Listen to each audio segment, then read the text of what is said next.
From his origins to his best comic book moments, everything you ever wanted to know about Darkseid. When Jack Kirby was concocting the idea of Darkseid for his short-lived but influential Fourth World stories, he envisioned the ultimate evil in Darkseid. He modeled the Tyrant after Adolf Hitler, the real-life embodiment of evil and tyranny, whose universal lust for power and control is reflected in Darkseid's actually universal lust for power and control, with Apokalips exemplifying a tyrant's ultimate dream, a world of total control with no resistance. The one aspect of Darkseid that wasn't modeled after Hitler? His face, that was somewhat modeled after the actor Jack Palance. Between 1960 and 1969, Jack Kirby and Stan Lee co-created a number of the most influential characters in Marvel history: the X-Men, Thor, Iron Man, the Silver Surfer, the Fantastic Four, and more. Kirby left for DC Comics in 1970, where he was given a blank check to develop his own mythology for the brand. He came up with a series of comics centering around a series of new gods. Of these gods, the most frightening was the menacing villain Darkseid, a vastly powerful, purple-hued villain to serve as a foil for DC's most powerful superhero team. With Kirby at DC, Jim Starlin was put in charge of growing Marvel's array of cosmic titles. He created a new cosmic villain in the character of Thanos, and overtly acknowledged his inspiration from Kirby's work on the new gods, but not Darkseid. Starlin had copied Metron, the new god knowledge seeker, in his Mobius chair, until Starlin's editor Roy Thomas suggested he should rather copy Darkseid instead. Thanos transformed from a thin new god to a massive purple-faced tyrant that worships death, and the rest is history. In DC Comics history, there was a first world named Godworld, which existed 18 billion years ago. It evolved for 3 billion years into the second world, and the humanoid lifeforms who lived there began to attain godhood through a gradual increase in power. This era saw vast advances in cultural and scientific advancement, and the old gods became some of the most powerful beings in existence. 10 billion years later, Godworld fell into internal conflict between powerful factions of gods, culminating in Ragnarok, the destruction of Godworld, and the release of a massive wave of energy throughout the universe, seeding worlds with the potential to evolve gods of their own in what became known as the Third World. Godworld itself split into two divergent planets: the good New Genesis, ruled by the wise and powerful Highfather, and the warlike, dark, and evil Apokalips. The Fourth World emerged when these beings attempted to attain godhood around 30,000 years ago. These new gods and their two planets began to wage war. Of the two planets which the new gods inhabit, Apokalips and New Genesis, the latter is an effective utopia, while the former is a massive industrial city dedicated to intergalactic war and dominance. In one origin story, Darkseid was born Uxas, son of the rulers of Apokalips. His older brother Drax had attempted to claim the Omega Force, itself a source of legendary power, when Uxas killed Drax and took it for himself. Darkseid was transformed into the craggy-faced monstrosity he's best known as, and took the throne of Apokalips for himself. In the New 52 title relaunch, Darkseid was retconned from new god royal lineage to a lower-class resident of the world of the old gods. He manipulated them into turning on each other and proceeded to absorb their powers as they fell. In this iteration, Darkseid and the Highfather are brothers, forming the origins of Apokalips and New Genesis respectively. Just as Darkseid wasn't always a ruler, he also wasn't always the pure evil, hard-hearted god of evil we know. Following his absorption of the Omega power and renaming himself Darkseid, he fell in love with a scientist and sorceress named Suli. They married in secret, against the wishes of his mother, Queen Hegra.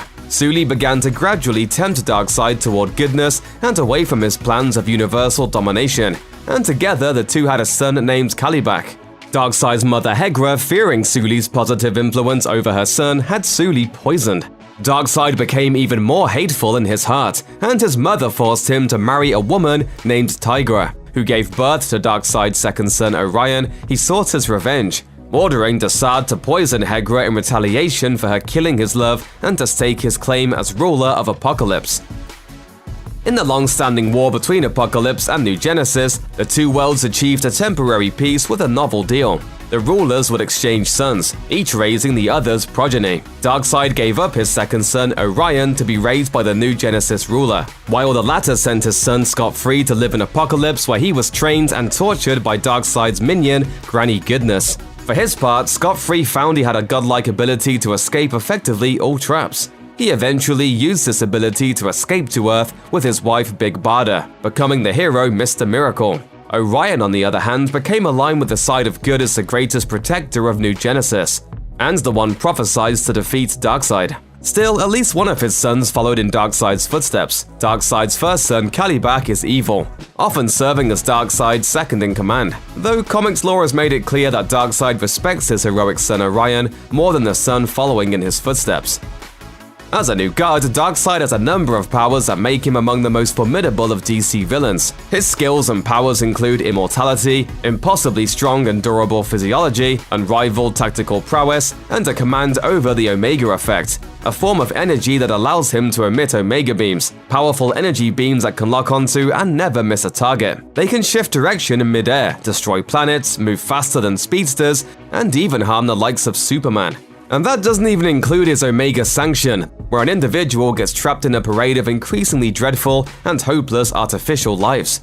Altogether, these powers make Darkseid beyond a formidable foe. His most devastating capability, however, comes from his lifelong pursuit of the anti-life equation, a mathematical equation that grants him total control over all sentient life through proving the futility and hopelessness of life and freedom.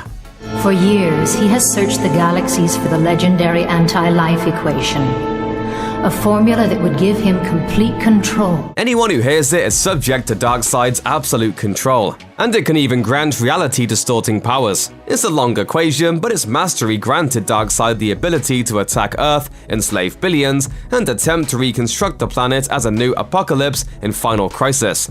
Here's the anti-life equation in its full glory. Loneliness plus alienation plus fear plus despair plus self-worth, divided by mockery, divided by condemnation, divided by misunderstanding, times guilt, times shame, times failure, times judgment, n equals y, where y equals hope, and n equals folly, love equals lies, life equals death, self equals Darkseid. Of course, what exactly the anti-life equation is changes depending on the story. In Jim Starlin's Cosmic Odyssey, the anti-life equation is said to be part of a nearly all-powerful anti-life being, one pushed out of this reality by Dr. Fate, but which is beyond even Darkseid's control. In Grant Morrison's Seven Soldiers series, a sort of reimagining of DC's earlier team, the Seven Soldiers of Victory, Darkseid has discovered the anti-life equation that allows him to control over the free will of all sentient life. Darkseid's actions destroy the entire fourth world of New Gods, both Apokalips and New Genesis, and the New Gods retreat to Earth by possessing human bodies. In Seven Soldiers, Mr. Miracle Issue 2, we meet Boss Darkseid, a version of Darkseid in human form who runs the Darkseid Club. We discover that after his death at Orion's hand, the immortal New God falls backwards through time and becomes mortal, attached to a human form. His plan here is to use the anti-life equation to command fanatical followers, alongside a super team of young villains called the Terror Titans. One complication, his human host is rapidly decaying due to the human form being unable to contain his powerful new god essence. We see him take over another human host, Metropolis detective Dan Turpin, before attempting to conquer Earth once and for all during Final Crisis. Darkseid's love of waging war against gods has taken him across the universe, but one thing many folks don't know is that he once waged war on demigods as an infant. Of Darkseid's many children, he has 4 sons and 1 daughter, Grail. Grail was born from the union of Darkseid and an Amazonian assassin, Mirana, upon one of his visits to Earth. She fled with the young Grail to raise her in secret, hoping one day the girl could grow powerful enough to kill Darkseid. During the Darkseid War, the arc that transitioned the DC universe from the New 52 to Rebirth, Darkseid dies. An adult Grail resurrects the new god using an ancient Amazonian ritual, depositing his soul in the body of an infant. The new infant Darkseid wants only one thing for sustenance: souls. Grail proceeds to hunt down the children of the Olympian ruler Zeus, so their demigod essences can feed and empower the young Tyrant. Even as an infant, Darkseid is a willful, murderous, controlling megalomaniac, and one hell-bent on absorbing the power of other gods. While many of his worst plots are against fellow gods, he's a major antagonist to the Justice League, especially the Man of Steel himself. Superman is one of the few mortal entities who has withstood his Omega beams, and his exemplary ability to inspire hope flies in the face of the hopelessness that Darkseid literally tries to create in his foes. At the same time, Darkseid has reluctantly partnered with Superman on multiple occasions. Each time the two were faced with an enemy that endangered both. Why should we help you? Because my enemy is your enemy. In 1998's Cosmic Odyssey, Darkseid has to join a slew of heroes including Superman in order to stop escaped aspects of the anti-life entity at the heart of the anti-life equation. Of course, Darkseid has plans of his own, but he still works alongside Superman for a time. In Our Worlds at War, the DC Universe and its heroes are threatened by Imperiex, the embodiment of entropy, who has continually destroyed the universe to remake it in a perpetual cycle. Darkseid ends up partnering with a host of heroes including Superman, Wonder Woman, and the Martian Manhunter to stave off the assault of the cosmic menace. Darkseid's machinations for defeating Earth and its heroes have always involved a variety of elements, including treachery, the collective might of his minions, his own formidable powers, or the anti-life equation. Ever the tactician, Darkseid has sometimes resorted to more unique efforts to undermine his enemies, including interfering in Earth's politics to sow chaos for a potential takeover. In the 6-issue series Legends, Darkseid uses Glorious Godfrey's powers of mind control and persuasion to turn humanity against the heroes of the Justice League. His motivation is his own dissatisfaction with the legendary status of Earth's heroes, who continue to inspire humanity and impede his ability to conquer. In The Dark Knight Returns: The Golden Child, Darkseid teams up with the Joker to effectively re-elect Donald Trump. The latter is not directly named, but his image is used in parts of the comic while Trump-like phrases are scattered throughout. Darkseid enlists the Joker as an agent of chaos to get Trump elected, antagonizing the populace and sowing so much division among the people that they become pillaged for his domination goals.